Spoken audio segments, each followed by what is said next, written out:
we tend to establish the equivalence with cash. And there is a huge difference there. For example, in cash, we don't know, for example, who's using a $100 bill today. We don't know who is using a 1,000 peso bill today. A key difference with the CBDC is that central bank will have absolute control on the rules and regulations that will determine the use of that expression of central bank liability. And also, we will have the technology to enforce that.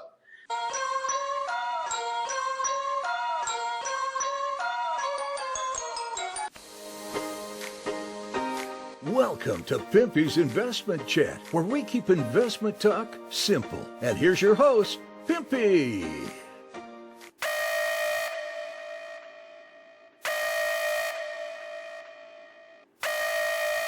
I hope everybody's paying attention. We warned you about this.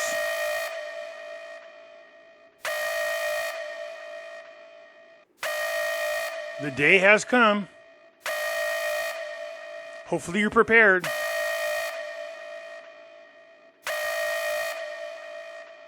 For well over a year now, I've been warning people about the central bank digital currency. I said one day you're going to wake up and your money's going to be gone. You're going to be cashless. And you're going to have the central bank digital currency. And I said you should take your money out of the bank, keep it with you, because if there's a bank run, they're not going to have money. And then when they make it 100% cashless, which is the goal, you're going to need something out of the system. And I said you should have gold and silver. Well, it's no longer a warning. The World Economic Forum is making their move. Before we get started, do me a favor, hit the thumbs up button. If you're not a subscriber, please do so, because when you do, it helps out the channel. And I certainly do appreciate it. If you're thinking about buying gold and silver, head on over to our friends at Miles Franklin. The link will be down below in the description. When you make your purchase, make sure you use promo code Pimpy, P-I-M-P-Y, and they'll take care of you. If you have any additional questions, you can reach us over here at this phone number or over here at this particular email. For all orders over $10,000, reach out by email and we'll make sure that you get a great deal. So come on over to Miles Franklin and add to your precious metal inventory. Real quick, I want to get a shout out to Joseph, who posted this in the group. When I saw it, I couldn't help but laugh. Over 2 weeks without a silver and gold video. I can't live like this anymore. Pimpy, please. So as you can see, Joseph, I started doing videos for you. But especially now you should be paying attention, because it's very, very important. But I do appreciate the shout out.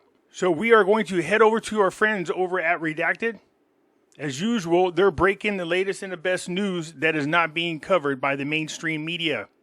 I will leave a link to their YouTube channel. If you're looking for alternative news, this would be the place. So without hesitation, let's get going because this is important. So just in case you're wondering what's going on, bank runs have already started in Australia and they're going to start spreading because word is getting out that they're trying to go cashless and that this agenda is heading in our direction. Watch how many people have already drained their account. Well, the banks are on the verge of collapse, hundreds of them, as Americans are scrambling to get their money out of these banks. That's not me saying this. This is CNBC News, front page news, now finally reporting what we've been warning about for years on this show. The house of cards is coming down. So we'll get to that part of it in a second with these banks collapsing. But first, cash. You know what's so funny? So I used to work for CNBC. And I would show up for these segments, panel segments, right? And I would say, well, I'm really worried about the US dollar because of this. And I would share some books and they'd be like, oh, okay. Like the fellow panelists, they just were supremely unconcerned about some, like, yeah, whatever. People say that. They're doom and gloom. They showed no interest when I was working there. Well, now they do, apparently, because it's undeniable. And now you have the Fed saying these stress tests of these small banks. You had the Treasury Secretary a month ago. You had Jerome Powell about a month and a half ago saying that these small banks are facing severe strains and a lot of them are going to collapse. They're going to be gobbled up, of course, by the larger banks. They told us this. And now CNBC acknowledging this. That is front page news. So we'll get there in a second, though. But first, one way to control a population, of course, is to control everything that you buy. And the best way to do that is to eliminate cash. Because with cash, you can remain anonymous. One of the largest banks in Australia I don't know how to say this in Australian English. Macquarie Bank, I'm going to say Macquarie Bank, just announced it's going cashless. And it will not allow customers to deposit or withdraw cash or checks from its office branches starting this month. Reserve Bank data in April shows Australians then ran to the ATMs, according to Malcolm Roberts, and they made 30 million ATM cash withdrawals, amounting to 9.5 billion. See, where Americans are lucky is we at least get the warning. This is happening now in Australia. So you have a little time to do something about this before it actually happens here. And I'm not talking about days or so. Word is going to start spreading that this is happening, and you're going to see people start running on banks. The Reserve Bank data over there in Australia, they made 30,859,700 ATM cash withdrawals, amounting to 9.5 billion in February. The problem with the ATM withdrawals, if you're in a desperate situation and it happens to be night or after hours for a bank, then you have to use the ATM. But the ATM is limited to a certain amount of dollars. So if the bank's open, the best thing you do is go in there and just make your withdrawal. They're going to fuss with you because we know a lot of banks here in America are already telling people they cannot take the money out of their account. So with me warning you about this for the past 4 years, and now we actually see it being implemented over in Australia, are you going to be one of these people that procrastinating too long and the bank swiped your money? Or are you going to be one of those people that do something about it now to protect you and your family? This is why I talk about gold and silver all the time. Even if they go cashless, you're going to be hard pressed to find somebody who won't take gold and silver, regardless of what the law is, in trade for food or any other services. Let's continue. In February, up from 3.6 from February of 2023. And that number is skyrocketing. So Australians are trying to get their money out, whatever cash they can from these banks. But guess what? They're going to be going to these ATMs, finding out that there's not a lot in there, and there's not going to be cash available for them. Australians are now protesting this. Here's a group of protesters who's saying, we need cash. Please do not take away our cash. Listen. Cashless society, that sort of just means that they can track us, they can make new rules, and if we don't apply by those rules, well then they can cut our bank accounts. So if we don't have cash, we need to keep our freedoms, we need to keep our cash. And the WEF is moving full steam ahead right now with its plans to remove cash, because you can't control people if I'm able to pay for things that you don't know about, right? If I want to pay the gardener, if I want to, not that I do illicit drugs, but, whatever I want to do, if I can use cash to do it, you can't control me, right? I want to pay someone for a used car, right? I want to pay in cash, which is how a lot of used car transactions take place, right? Right. I want to sell a computer. I sold something the other day, just cash. An air filter. Yeah, they sold an air filter, cash, right? So many businesses are already making the move to digital only, no cash allowed, like this pub in Britain. Okay, so where are we? We're in Winchester. Yeah, and are you refusing cash? And what's your name? My name's Izzy, I'm the assistant manager. Okay, so you're the assistant manager in the pub in Winchester, and you're adamant that you can't take a national currency. Yes. Okay, so that's all I've got. Okay, I'm afraid I can't tell you anything today then, unfortunately. Are you sure? Absolutely. Even though I can personally sue you for up to £9,000. You wouldn't be allowed to operate. We don't accept cash. You're not allowed to operate. It's irrelevant. On the menu. It's irrelevant. Okay, well, You cannot unfortunately, I can't refuse tell you. legal tender. That's going to be You limited. cannot. You're wondering what the lady is arguing. In Australia, if a company or business entity refuses to accept cash as legal tender, you can sue them up to £9,000 or $9,000. And you can see what she's saying. Oh, well, I can't accept your cash. Refuse legal tender. I'm really sorry, no one will be serving today. DeRoysty in our chat says lots of pubs now in the UK are doing this now. No cash. Wow, so it's not just in Australia, it's over in the UK as well. Starting to spread. Don't say I didn't warn you. Let us know where what part of the world you are in, and are you experiencing this? Whether it's your local coffee shop, your local pubs, let us know. Of course, the British. Here's a British man. He just wanted to go in and buy some strawberries. He just wanted some strawberries last year, and he was told that he couldn't pay with cash anymore. And he's been shopping at this store for years. Watch this. Tracked and apt to buy anything. I'm going to buy some strawberries, and I'm offering exactly the right amount of money here on the help desk. So you people take that money, £1.90, and I will take my strawberries outside. You can't take that. Call the police. You can't take that. Police is on their way. You can't take that. Police is on their way. You can't take that. Let's make it a run for it. I pay by legal tender. No. Don't break the door. Do not break the door. No, don't touch. I pay by legal tender, and I am going out with my strawberries. You're lucky he's paying. Over here in California, there's people shoplifting because they know they won't get charged by the police as long as they keep it under $950. This guy's trying to run away with a small container of strawberries. He's making a run for it, this criminal. Let's watch. I'm going to eat my strawberries. I paid by legal tender in this dystopian place. Okay. Brilliant. Absolutely brilliant. Because you should be able to, spend your eye, you should be able to spend wherever you want. This is an absolute joke. You want one, mate? Thank you. Isn't it amazing? I mean, I'm just in this dystopian place. Yes. Like sitting in prison, like, what are you in for? I paid for some strawberries in cash. Like, whoa, dude.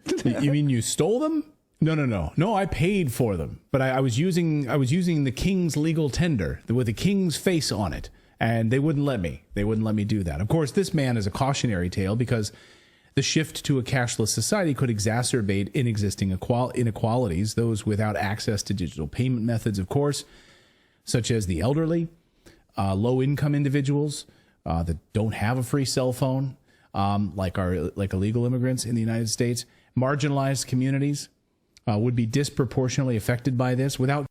Which is interesting because we always hear our politicians talk how they're trying to protect the marginalized community. Let's see if they will stick with that protection when we go to a cashless society. This is why you should be storing up on food and supplies to make sure you can weather this storm.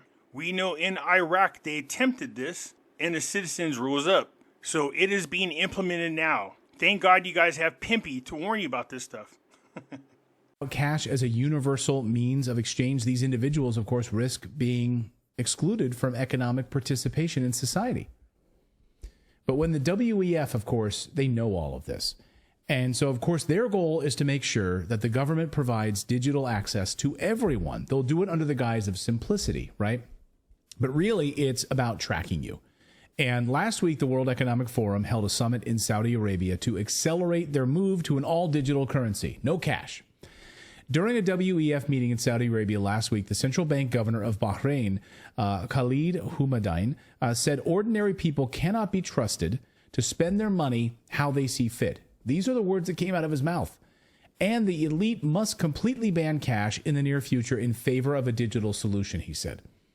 Houmadine also, then he sort of boasted that the general public is going to accept what we tell them to accept because they're going to do this without a struggle because we're going to give them a central bank digital currency. And basically he's saying, you are all sheep, and when the elites speak, you will follow us. Watch him and listen. If we think cash is the analog and digital currency is the form of digital, CBDC is the digital form of cash, today, clearly, we're in a hybrid situation. We're using both. And we know in the past, when it comes to cash, central bankers were very much in control with all aspects of cash. And now we're comfortable to the point where the private sector plays a big role in the printing of the cash, in distribution of the cash, and with the private sector, we use interest rates to manage the supply of cash. The same thing is likely to happen with CBDC. Yes, the central bank will have a role, but at some point in time, the same way we don't call it central bank cash, we're probably going to stop calling it central bank digital currency. It's going to be a digital form of the cash, and at some point in time, hopefully, we will be able to be 100% digital. People are used to it. Right now, is many of our payments are digital. The truth is, I said that we're in a hybrid model.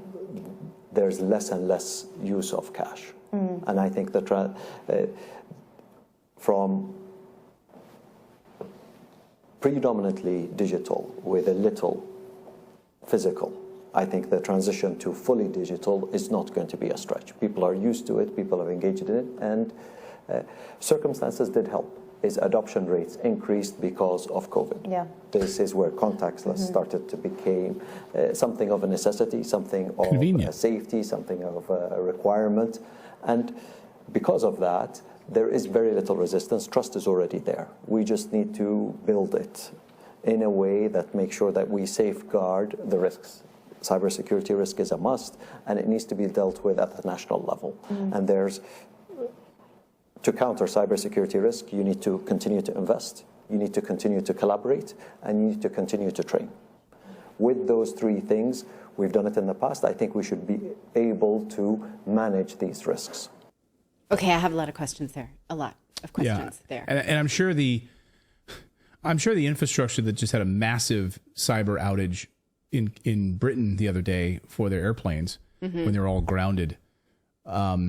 Imagine like the same infrastructure applies to your payments in one afternoon. Sure. Right? I mean, this is what we're talking about. The cybersecurity risk was completely... money is hacked all the time. Right. All the time. What are your questions? Okay. So first of all, who died from cash during the COVID pandemic? Didn't you hear? I know that was the rumor. I would like some data on that. There's hundreds of thousands of people apparently perished because they were licking cash. Because they were exchanging money. Right. Like if I had COVID and I coughed onto like $100 bill, because that's all I carry. Right.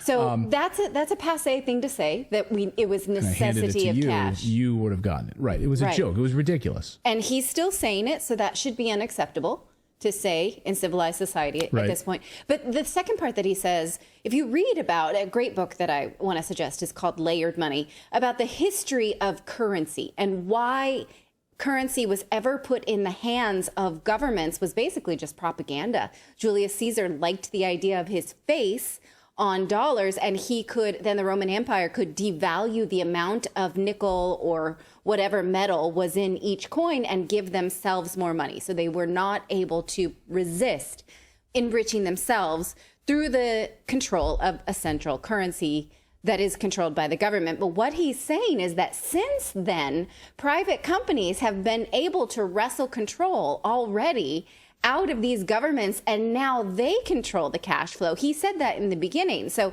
yes, he sure did. I was going to bring that up. Did anybody else notice this? He said when the central banks used to control the money, pretty soon they won't have any control. There'll be a use for bank, a small use, but there'll be no more Federal Reserve. Gee, that sounds familiar. Who's been saying that? Oh yeah, me. No longer are governments in control of money. It's really the globalists, the finances, the bankers.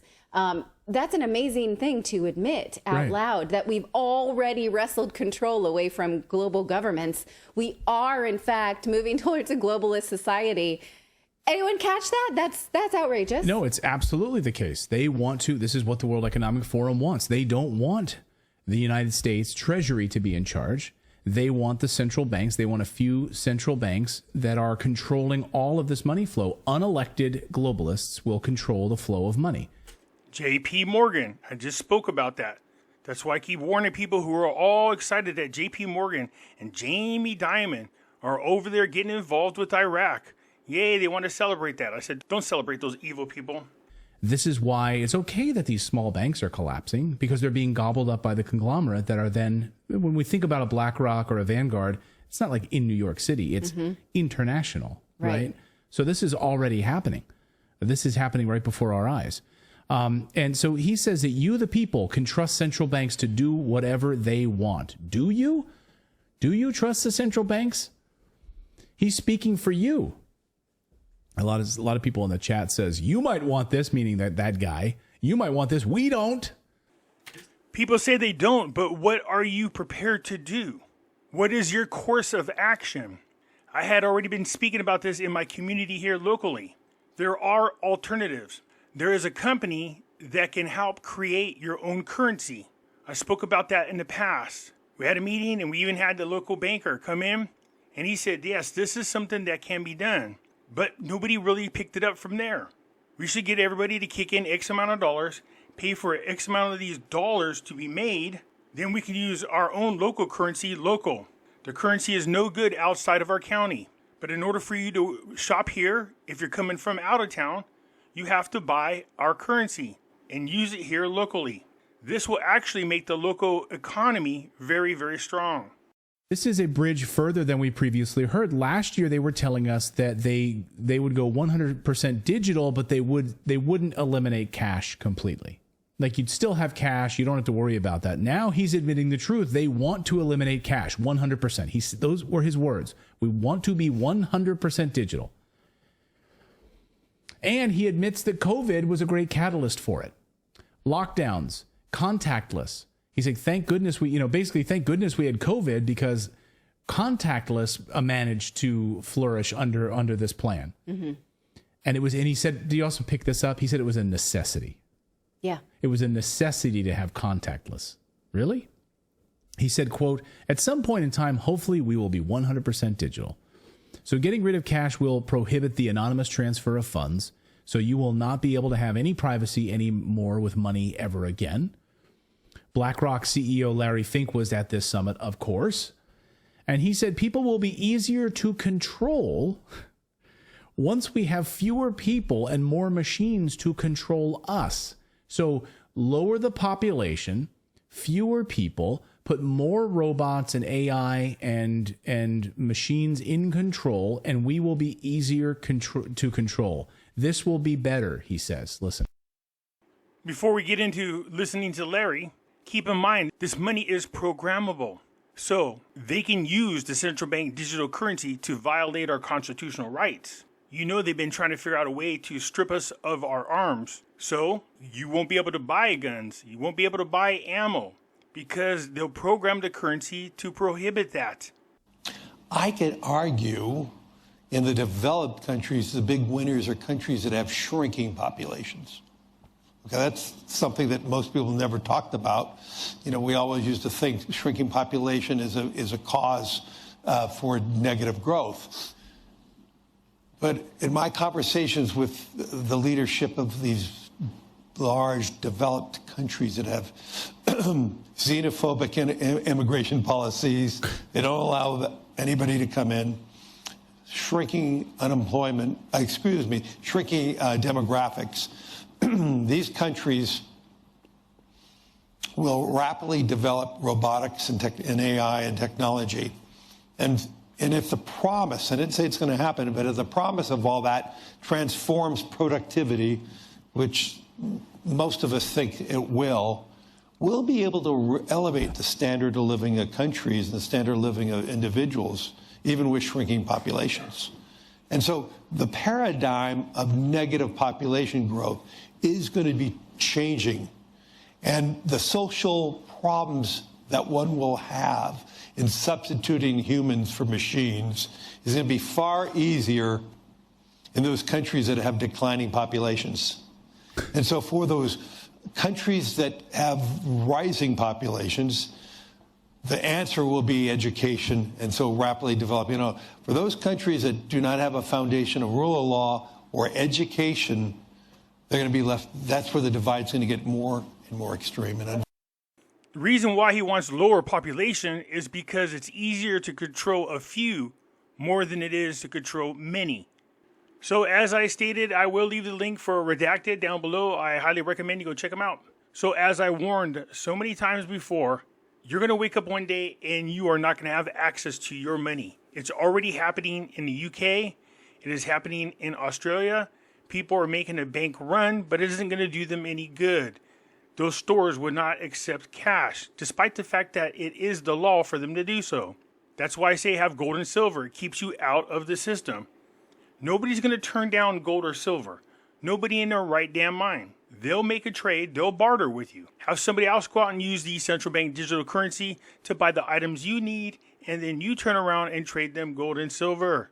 Anyways, that's it for now. Let me know what you think. I hope you are already preparing for this. Leave a comment down below, and I'll get back at you later. I'm out.